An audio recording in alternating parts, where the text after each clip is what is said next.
Stock ওয়াইজে আপনাদের স্বাগত। আজকে আমরা মার্কেট নিফটি ব্যাংক নিফটি নিয়ে অ্যানালাইসিস করব। মার্কেট ফ্ল্যাট ওপেনিং হওয়ার সাথে সাথে আমরা মার্কেটে সেলিং দেখতে পাই, কিন্তু মার্কেট আস্তে আস্তে রিকভার করে যায়।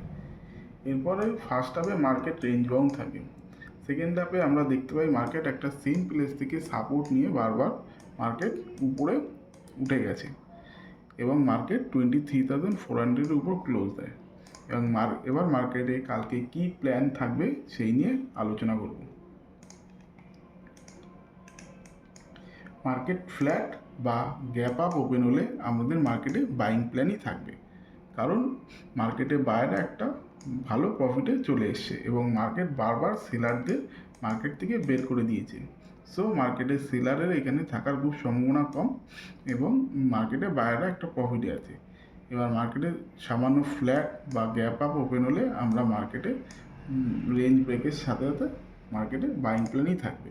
এবার মার্কেট যদি সামান্য কিছু গ্যাপ ডাউন ওপেন হয়, সেক্ষেত্রেও যদি মার্কেটে বাইং প্রেশার থাকে, তখনও আমরা মার্কেটে বাইং ট্রেডের জন্য যাব।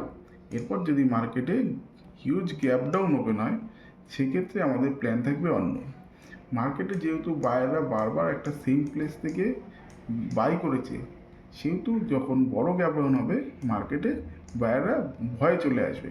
এবার মার্কেটে এই সেম লেভেল ব্রেক করার সাথে সাথে আমরা বিশাল স্পাইক দেখতে পাবো। এবার যদি মার্কেটে এছাড়া মার্কেটে বড় একটা গ্যাপও রয়েছে। সো আমরা তার জন্য একটা ছোট এসএল দিয়ে বড় টার্গেটের জন্য ওয়েট করব।